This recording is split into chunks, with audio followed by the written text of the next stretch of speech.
Assalamualaikum warahmatullahi wabarakatuh, abang-abang, kakak-kakak.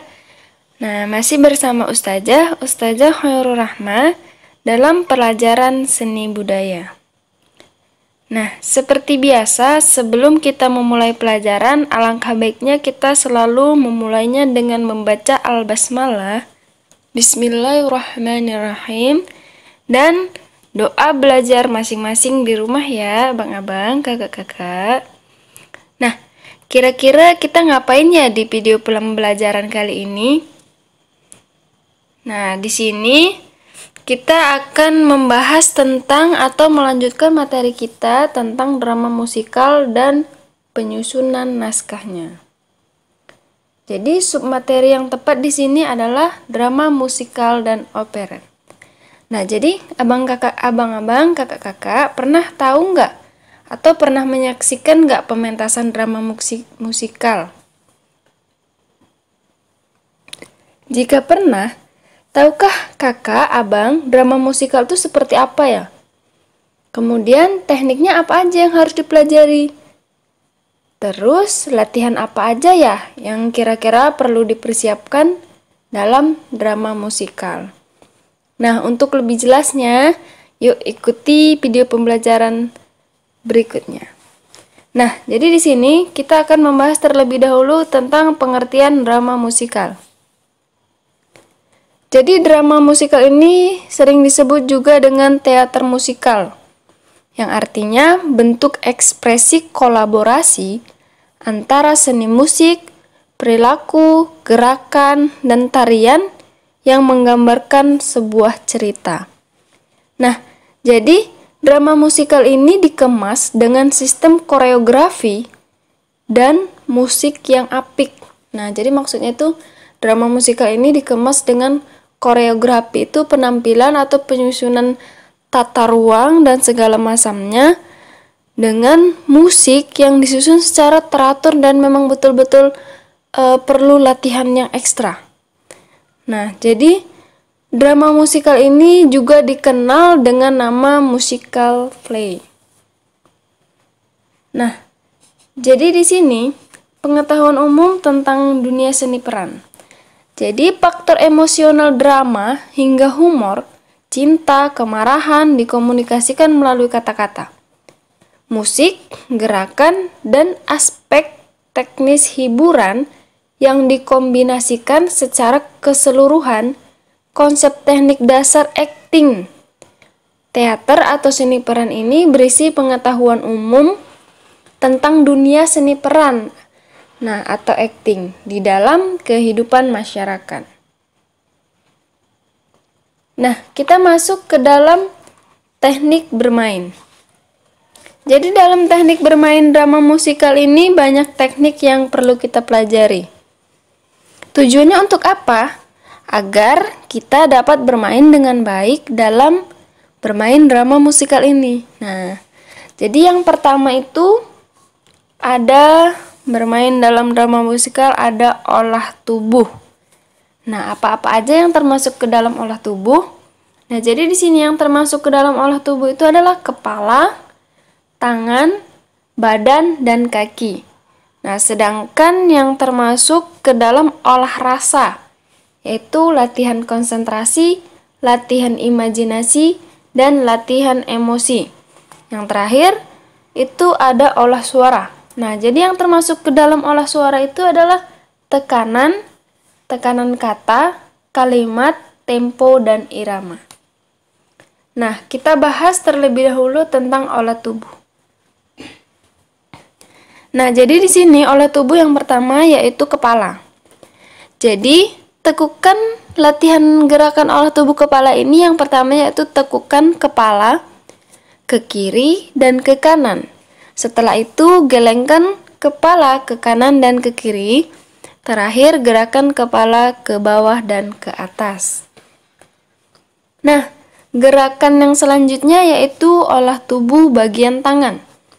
Jadi untuk bagian tangan ini, jari-jari kedua tangan saling berkaitan, kemudian luruskan kedua tangan ke depan. Lalu ubah gerakan tangan dengan kedua tangan lurus. Kemudian tekukkan tangan ke arah luar dengan tarik, kemudian ditahan dengan tangan kiri dan lakukan sebaliknya. Jadi gerakan selanjutnya itu kedua tangannya lurus, kemudian tekuk tangan ke kanan ke arah dalam dan tarik, tahan, kemudian dengan tangan kiri dan lakukan sebaliknya. Nah, untuk lebih jelasnya itu di buku paket kita di halaman 66 itu ada contoh gerakannya berupa gambar. Nah, kalau abang-abang, kakak-kakak mau lebih jelas sembari melihat gambar dan juga sambil mendengarkan pembelajaran kita kali ini. Nah, kita masuk yang ketiga yaitu badan. Jadi dalam badan ini letakkan kedua tangan di pinggang, lalu putar badan ke arah samping, kanan dan kiri. Selanjutnya angkat tangan ke atas dan kaitkan jari-jari tangan. Setelah itu liukkan badan ke arah samping, kanan dan kiri. Kemudian di sini lanjut ke bagian kaki. Nah, di sini duduk dan selonjorkan kedua kaki, kemudian lakukan gerakan menarik kaki ke arah dalam dengan kedua tangan. Lalu lakukan gerakan sebaliknya dengan mendorong kaki ke arah luar. Tujuannya untuk apa? Untuk melemaskan otot pergelangan kaki. Nah, selanjutnya untuk lebih jelasnya tadi sudah saya sampaikan, perhatikan gerakan yang ada di buku paket di halaman 66 dan 67. Kemudian lakukan gerakan lainnya dengan posisi tidur dan tekuk kaki ke arah perut dengan menggunakan kedua tangan, lakukan secara bergantian dengan kaki kiri. Oke, kita masuk ke bagian selanjutnya yaitu tentang olah rasa. Nah, jadi olah rasa di sini aktor yang baik itu adalah aktor yang dapat mewujudkan berbagai pikiran, emosi, perasaan, dan peran yang sedang dimainkan sesuai dengan karakter. Jadi maksudnya di sini tuh aktor itu harus memiliki kemampuan untuk menjadi seseorang yang bukan dirinya sendiri. Nah, caranya seorang aktor harus berkonsentrasi mengolah rasa dan emosinya. Untuk itu, seorang aktor atau pemain teater perlu berlatih konsentrasi, imajinasi, dan emosi dengan latihan olah rasa. Nah, di sini di pembahasan yang pertama yaitu latihan konsentrasi. Jadi di sini latihan yang memusatkan pikiran kita pada suatu objek sesuai dengan tujuannya. Jadi di sini pikiran seorang aktor itu harus lebih fokus. Nah, misalnya pikiran fokus dalam hafalan naskah, lawan main, dan permainan di atas panggung. Nah, kita masuk selanjutnya yaitu latihan imajinasi. Jadi latihan imajinasi ini kemampuan seseorang dalam menciptakan daya khayal. Khayalan ini merupakan hasil kepekaan ingatan emosi dari kehidupan sehari-hari. Misalnya, seorang aktor berimajinasi menjadi bintang, tumbuhan, dan benda-benda lain di sekitarnya. Nah, kita masuk ke bagian olah rasa yang terakhir yaitu latihan emosi. Latihan emosi adalah bentuk ungkapan hati seseorang. Latihan untuk mengingat lagi berbagai emosi yang pernah dialami atau dilihat. Misalnya, sedih, gembira, marah, kecewa, ragu-ragu, putus asa, kegelian, lucu, tertawa, tertawa terbahak-bahak, dan berbagai emosi lainnya. Nah, kita lanjut ke bagian yang ketiga, yaitu olah suara. Nah, jadi dalam olah suara ini, selain olah tubuh, olah rasa, seorang aktor drama musikal itu dituntut untuk memiliki kemampuan mengolah suara yang baik. Jadi, suara itu merupakan faktor penting bagi seorang aktor drama musikal karena suara merupakan media penyampaian pesan kepada penonton. Jadi, suara itu media atau cara kita menyampaikan pesan kepada penonton apabila kita seorang aktor drama musikal. Nah, jadi di sini drama musikal ini Dalam drama musikal ini, olah suara juga dilakukan untuk membantu aktor dalam berlatih bernyanyi. Nah, dalam hal suara, dalam olah suara, itu ada hal yang perlu diperhatikan, yaitu tekanan kata, kemudian jiwa kalimat, tempo dan irama, dan yang terakhir itu adalah kekuatan, pengertian dari kekuatan. Nah, kita masuk ke pengertian yang pertama, yaitu tekanan suara. Nah, jadi di sini tekanan suara atau tekanan kata itu adalah penekanan pada kata tertentu yang ditonjolkan dalam suatu kalimat untuk kepentingan tertentu. Sedangkan pengertian dari jiwa kalimat itu adalah usaha untuk menghidupkan dengan bantuan tertentu. Nah, selanjutnya itu pengertian tempo. Jadi tadi yang usaha kalimat itu usaha untuk menghidupkan dengan bantuan emosi. Nah, berkaitan dengan tempo dan irama. Jadi di sini tempo dan irama adalah pengolahan suara dengan tujuan agar suara yang dihasilkan tidak monoton. Nah, maksudnya itu suara yang dihasilkan itu tidak datar saja, tidak itu-itu saja, tapi ada naik turunnya. Nah, tujuannya untuk apa? Agar lebih bervariasi dan tidak membuat suara itu monoton. Kemudian yang terakhir yaitu pengertian kekuatan. Nah, jadi sini adapun kekuatan itu adalah keras lemahnya suara yang dihasilkan dari pengucapan suatu kata atau kalimat. Nah, kita masuk ke dalam bagian karakter. Nah, jadi di sini tuh ada karakter secara fisiologis. Nah, jadi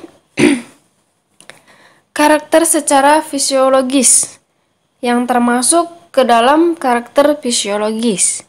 Seorang pemain teater memiliki kelenturan tubuh, kemampuan vokal yang baik dalam berkata, jelas intonasinya, artikulasi, dan diksi yang diucapkan. Nah, jadi dalam karakter fisiologis itu kemampuan vokal yang lebih diterapkan itu kemampuan vokal seperti intonasi, artikulasi, dan diksi yang diucapkan.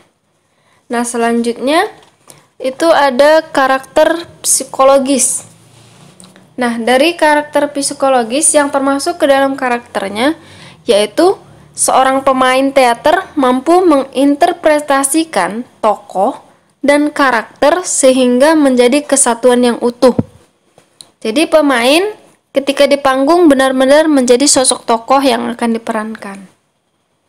Nah, yang ketiga yaitu karakter sosiologis. Jadi karakter sosiologis ini seorang pemain teater mampu membuat interpretasi kapan menjadi seorang aktor di atas panggung dan kapan menjadi dirinya di masyarakat dan lingkungan sosial. Nah, jadi meskipun dia sudah mahir, dia harus menunjukkan karakter dirinya di hadapan masyarakat atau lingkungan sosial.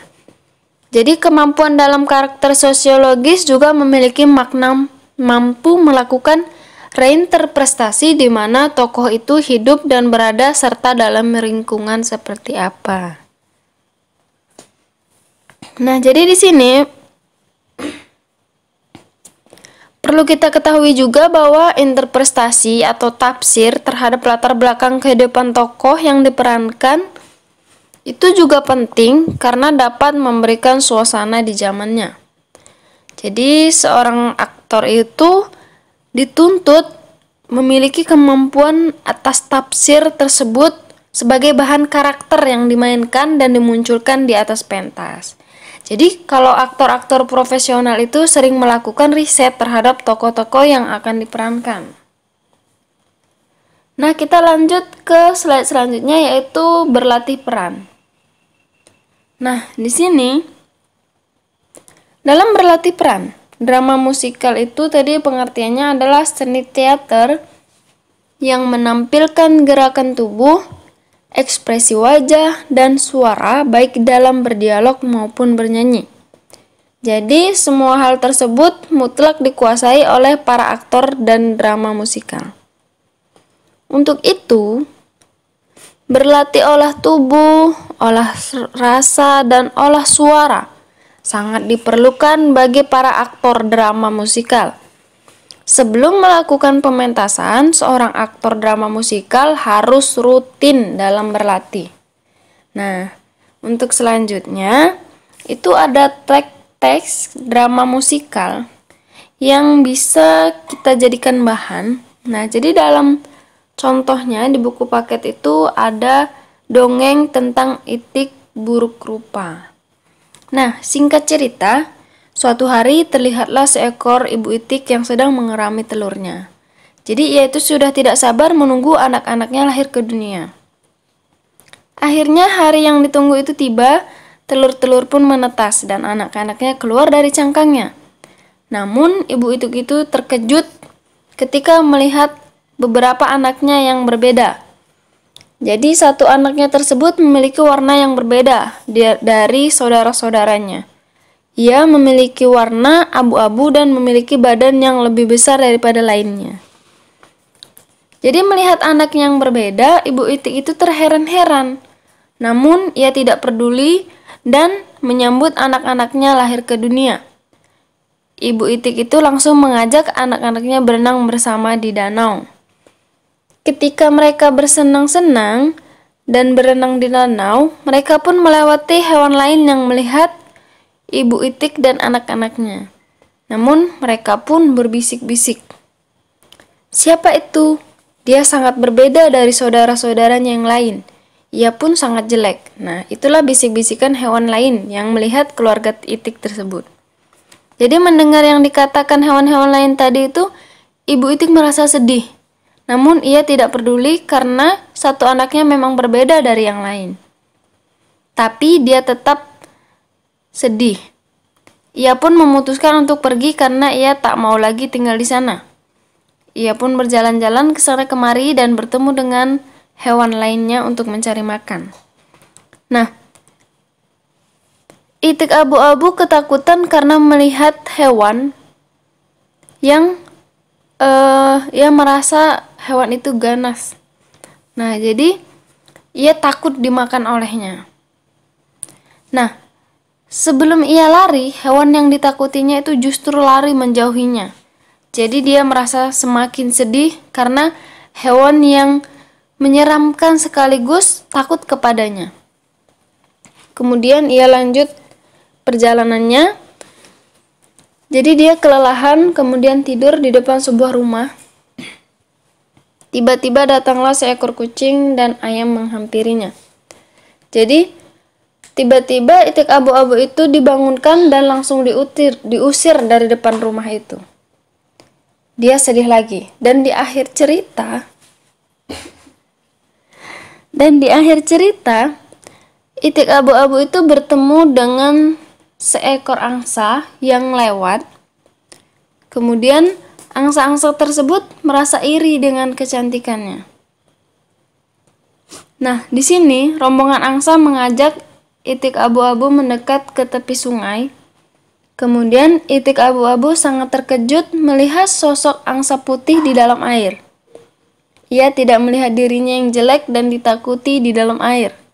Ia heran siapa angsa yang sangat cantik tersebut.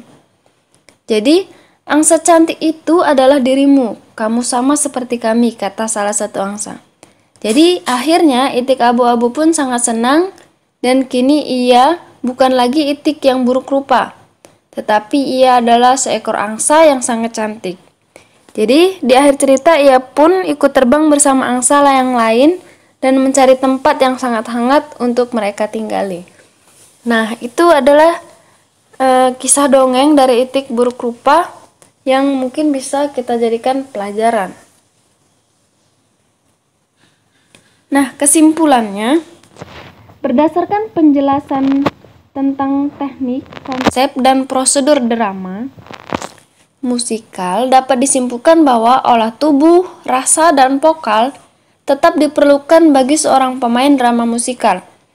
Seorang pemain drama musikal idealnya memiliki kemampuan dalam bernyanyi. Jadi, teknik olah tubuh mempelajari teknik gerak tubuh dan anggota tubuh yang menekankan pada kebugaran dan kelenturan gerak tubuh. Selanjutnya, teknik olah vokal memberi pemahaman tentang cara memproduksi suara dengan artikulasi dan intonasi yang baik. Dan yang terakhir, teknik olah rasa atau olah sukma memberikan wawasan dan pengalaman dalam mengolah unsur konsentrasi, imajinasi, dan berbagai emosi. Nah, karena materi kita sudah selesai, kuisnya adalah tuliskan pengertian drama musikal. Nah, selanjutnya tuliskan hal-hal yang termasuk ke dalam teknik olah tubuh. Selanjutnya, tuliskan hal yang termasuk ke dalam teknik olah rasa. Dan yang terakhir, tuliskan karakter dalam bermain drama musikal. Terima kasih karena sudah memperhatikan videonya. Jangan lupa dikerjain tugas-tugasnya ya, abang-abang dan kakak-kakak. Tetap semangat belajarnya. Kita akhiri dengan Alhamdulillahirabbil alamin. Sampai di sini saja video pembelajaran kali ini. Wassalamualaikum warahmatullahi wabarakatuh.